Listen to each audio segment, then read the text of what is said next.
Marina Elô, que é deputada estadual em São Paulo pela Rede. Uma salva de palmas para ela. E quem vai conduzir essa entrevista é a Elisa Alves Campos. Ela é formada em jornalismo pela USP e economia pela PUC. É editora executiva da Época Negócios e da Pequenas Empresas e Grandes Negócios. Uma salva de palmas para ela.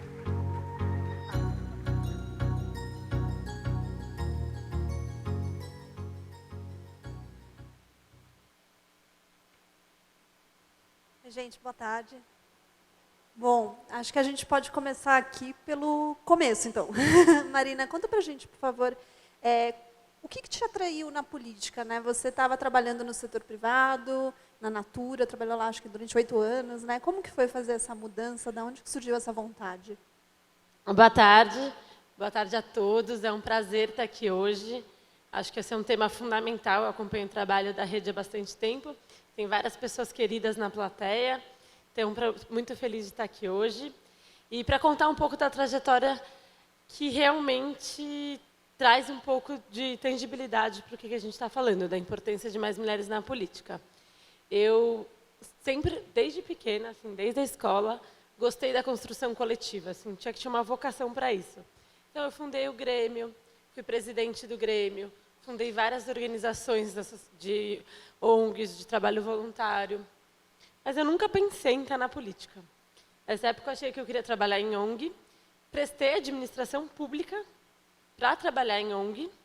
Estudei administração pública na GV. E, mesmo assim, nunca pensei em estar na política. Porque me faltavam referências. E daí eu vou fazer uma proposta para vocês. Para todo mundo fechar o olho. E eu vou falar 2 frases e vocês vão falar o que vocês veem. Os políticos no Brasil decidiram ontem aprovar a nova legislação eleitoral. Os políticos de Brasília estão discutindo os novos futuros do país. Agora pode abrir. A imagem que veio eram de pessoas brancas ou negras? Homens ou mulheres? Jovens ou velhos? Gordinhos ou magrinhos? Esse é o nosso inconsciente da política. E nunca pensei em estar na política porque não tinha uma referência de mulheres jovens. Então, eu me formei na GV, fui trabalhar em uma startup, trabalhei com bastante empreendedorismo nessa época. Depois quis ter uma experiência em grande empresa, eu amava o tema de sustentabilidade. Trabalhei 8 anos na Natura, mas eu senti ainda aquele incômodo dentro de mim. E foi a importância de encontrar redes de pessoas que também estavam parecidas, procurar pares. Então, eu entrei na RAPS, que é a Rede de Ação Política pela Sustentabilidade, que juntavam 2 paixões, política e sustentabilidade. E ali foi a primeira vez que eu vi que era possível, que dava para fazer, que tinha gente fazendo. E eu pensei, eu virei 2015 para 2016, querendo trabalhar numa campanha. Nunca tinha trabalhado, não conhecia ninguém, não tinha ninguém da minha família, não conhecia ninguém que tinha trabalhado em campanha. E eu queria ter essa experiência, era a campanha de municipal, né, aqui em São Paulo, para vereadores. Só que eu queria que fosse de mulher, jovem, e que falasse de sustentabilidade. E daí, quando eu comecei a perguntar para as pessoas, não achava uma candidata nesse perfil. E minhas amigas perguntaram, por que não você? Eu falei, eu?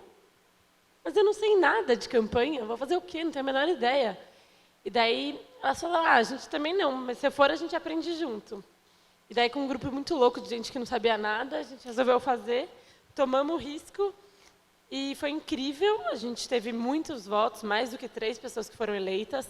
A gente só não foi eleito por conta do quociente eleitoral do partido. E daí, em 2018, eu posso contar um pouco mais agora, deu certo e virei deputada estadual. Eu queria que você contasse um pouquinho mais para a gente de como que é esse processo de concorrer a uma eleição, porque muitas vezes a gente tem mulheres eleitas, obviamente, mas muitas já são pessoas que estavam na vida pública de alguma maneira, ex-esportista, e não era o teu caso, né? Você não era uma figura pública. E muitas vezes eu acho que muitas mulheres têm vontade, né, de ir fazer diferente, mas imagina, poxa, mas como que eu vou conseguir ser eleita, né? Como que eu vou conseguir conquistar uma cidade, um estado para ser eleita? Então, eu queria que você contasse um pouquinho sobre como foi essa jornada. Campanha parece um bicho de 7 cabeças, e é mesmo. Na verdade, eu brinco que não existe MBA melhor do que uma campanha. Porque você tem 45 dias para arrecadar recursos, montar um time, pensar um planejamento estratégico, gastar os recursos, criar uma marca, se tornar conhecido por 1 milhão de pessoas, para as pessoas votarem no seu nome e na sua marca em 45 dias. Então, e todas as decisões quem toma no final do dia é você sozinha. Então, é uma experiência de uma intensidade, de um aprendizado único. Eu dizia que a campanha de 2016 foi a melhor experiência da minha vida, mesmo não tendo sido eleita. Daí eu virei mãe do Martim e esse ranking foi atualizado. Daí eu fui eleita, o ranking foi atualizado de novo e agora eu estou grávida e acho que vai ser atualizado mais uma vez. Mas com certeza foi uma das melhores experiências da minha vida, porque a quantidade de aprendizado, de autodesenvolvimento, de experiência, de tomar risco e lidar com isso e tomar decisões é incrível e foi muito importante na minha trajetória. E como que foi a receptividade? Porque você é mulher, é jovem, não é, como você mesmo fez a brincadeirinha, não é o tipo mais comum nesse universo, né? Eu digo que a política é um retrato da sociedade. Numa sociedade patriarcal e machista, a política vai ser patriarcal e machista. E é por isso que é mais importante ainda a gente estar ocupando esses espaços, estar na política e estar transformando essa realidade. Mas eu vivi isso desde o começo. Então, na campanha, a primeira coisa que as pessoas falavam para mim é: você, na política, você vai fazer o quê lá, garota? Lá não é lugar de menina. Para com isso. E pessoas muito queridas me falavam isso. Eu escutava na rua: você vai fazer o quê? Você não tem cara de política. Ou coisas mais pesadas, do tipo: eu troco um beijo por um voto. Sempre. Mas isso, em vez de me paralisar, isso me dava mais força, porque me dava mais certeza que era importante estar lá. Então, acho que isso também tem que ser sempre um motor de transformação. E a mesma coisa depois que eu fui eleita. No primeiro dia que eu fui eleita, no dia da posse, que é um dia, né, que dá um frio na barriga, parece que você está entrando no primeiro dia de aula numa escola nova, que você não conhece nada nem ninguém, em vez de estar lá. Chegou um deputado velho, me pegou, me deu um beijo aqui na minha testa, assim. Falou: você não precisa se preocupar, porque a gente já fez uma eleição, você é uma das mais bonitas e a gente não precisa se preocupar com nada. E saiu andando. Eu não sabia nem o que responder, porque ele me disse... Bem-vinda, né? Simplesmente me diminuiu esse lugar, do tipo, nada que você falar vai te me interessar. E daí isso me deu mais força ainda para falar: não, é muito importante a gente estar aqui e a gente ser respeitada por esse espaço. Eu fui eleita e eu mereço. E isso a gente conseguiu em várias das coisas que a gente está fazendo, seja pelas nossas pautas, seja por ocupar os espaços de poder. Então, eu estou como vice-presidente da CCJ, que é a comissão mais importante. Ninguém nunca achou que era possível uma mulher jovem de primeiro mandato ocupar esse espaço, nunca aconteceu, mas eu consegui fazer. Não, é importante, costurei, fiz política, conversei com as pessoas e deu certo. As coisas que a gente se propõe a fazer dão certo. Certo.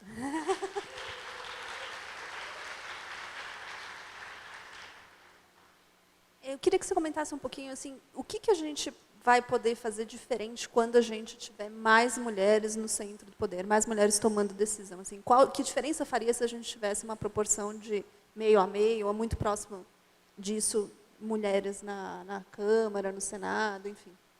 Eu sempre gosto de colocar 3 pontos principais porque é importante termos mais mulheres na política.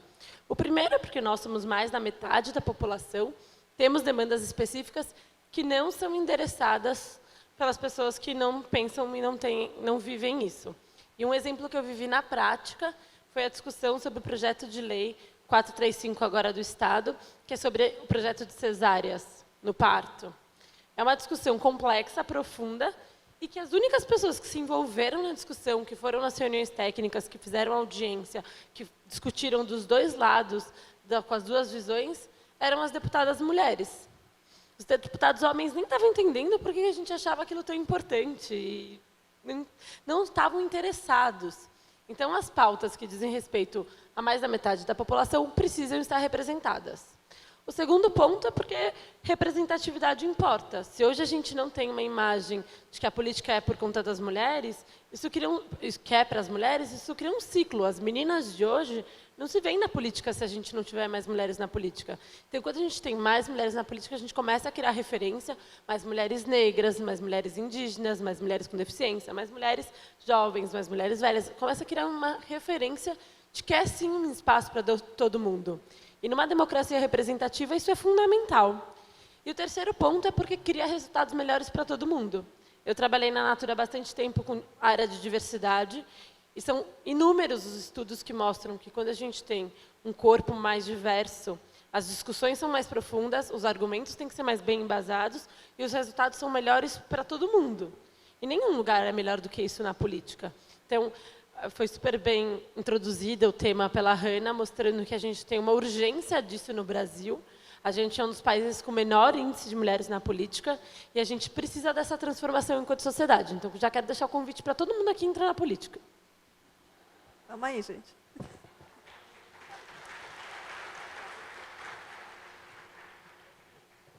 E, Marina, por que você acha que o Brasil está tão mal nesse quesito? E também, olhando para frente, o que a gente pode fazer para dar a volta por cima?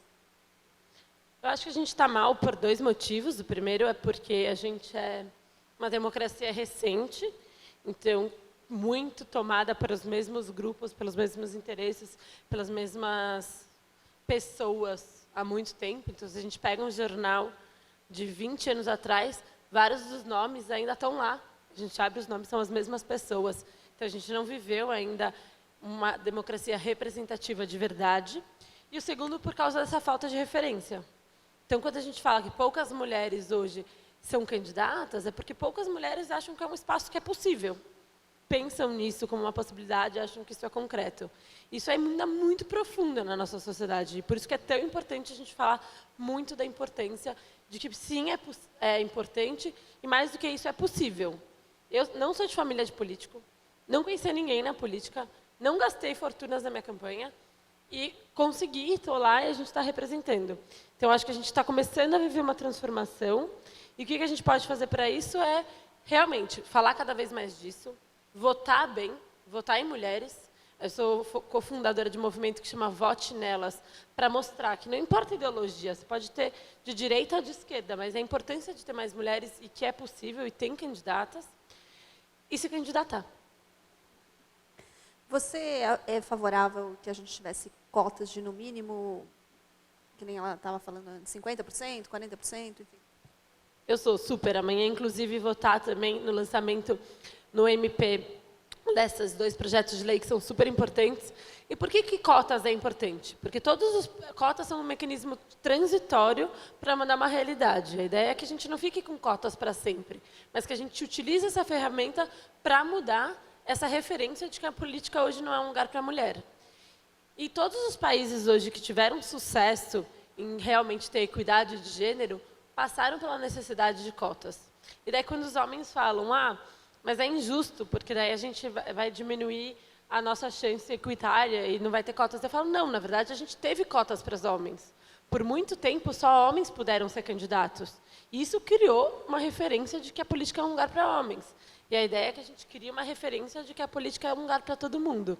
Então, eu sou super a favor. Os dois projetos de lei são super importantes. Reforço o convite para quem quiser ir e quem que puder apoiar esses projetos, essas iniciativas. Queria que você me contasse um pouquinho, comentasse um pouco sobre essa transição para a vida política, né? O que foi mais difícil para você aprender, mudar, enfim. E aproveitando também, se você pudesse dar algumas dicas para mulheres que estão pensando em se candidatar, enfim, de coisas que elas podem fazer, qual o caminho das pedras, enfim. Eu ainda estou aprendendo muito, ainda tem muita coisa para eu entender como funciona, o que mudou mais. Acho que mudou uma rotina. Quem fala que político não trabalha realmente nunca conviveu com político, porque é muito trabalho, é muita coisa para fazer. Mas acho que a gente está construindo um novo jeito de fazer política também. No meu gabinete tem brinquedoteca, sempre tem bebês. A minha chefe de gabinete é mãe de trigêmeos de 10 meses. Eu estou grávida. Então, a gente constrói um lugar que é um lugar que deveria ser normal, porque deveria ser um espaço da sociedade e isso faz parte da sociedade. As dicas de que eu acho, a gente vem construindo várias formas de apoiar pessoas que querem se eleger, de apoiar pessoas que pensam nisso, que querem refletir sobre isso. Hoje à noite a gente vai ter na Lesp um evento que chama Lugar da Mulher é na Política, em que eu falo um pouco mais sobre estratégias de campanha, de captação, de como é possível. Então, todo mundo que tiver interesse pode me seguir nas redes sociais, a gente faz vários eventos com essa temática. Mas acho que tem uma dica que é a mais importante de todas. As pessoas vão dizer que não é possível, vão dizer que não vai dar certo e vão dizer que você é maluca. Você tem que ser a pessoa que mais acredita que é possível. Em 2016, uma pessoa muito querida chegou próxima e falou: nossa, vocês estão fazendo um ótimo trabalho, mas não cria uma expectativa muito grande. O máximo de votos que vocês vão poder ter é de 2.000 a 3.000 votos e já vai ser um sucesso. E eu fiquei puta, falei, não, eu estou matando de trabalhar, eu vou ter 20.000 votos e vou ser eleita. E tive 16.000 votos. Sempre vão dizer para você... Não, mas ó, em 2018 eu tive 40.000 votos, porque continuei acreditando. Nunca... E para captar recurso, isso é muito importante, porque é muito... Como o viés inconsciente de que vai dar certo é o homem, é muito mais fácil doar dinheiro, porque todo mundo só quer doar dinheiro para quem vai ganhar. Para homem. Então, você tem que ter muita certeza que você vai ganhar, e que é possível, que você tem chance. Então, essa é a melhor dica.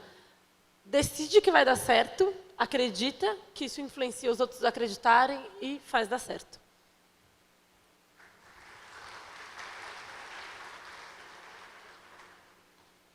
Bom, e agora que você foi eleita, enfim, quais que vocês hoje consideram que são seus maiores desafios como deputado estadual? Meus maiores desafios são, acho que ainda é muito forte uma mentalidade nos deputados da casa de que me tratam com respeito, eu participo das discussões, mas na hora que a coisa aperta, procuram os pares e os homens decidem as coisas.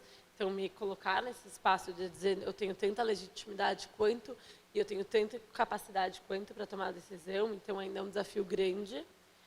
Um desafio eterno de conseguir balancear todas as coisas, né? Acho que tem uma questão de culpa de mãe que eu também tenho. Eu ia perguntar como que você dá conta de tudo, né? Todas as coisas eu também tenho. E de pensar no futuro. Acho que todos os desafios de qualquer profissão. Mas eu acho que o grande lance é desmistificar um pouco. Em todos os lugares, você vai empreender, você vai estar trabalhando numa grande empresa, você vai decidir ficar em casa, você sempre vai ter os desafios, você entra na política.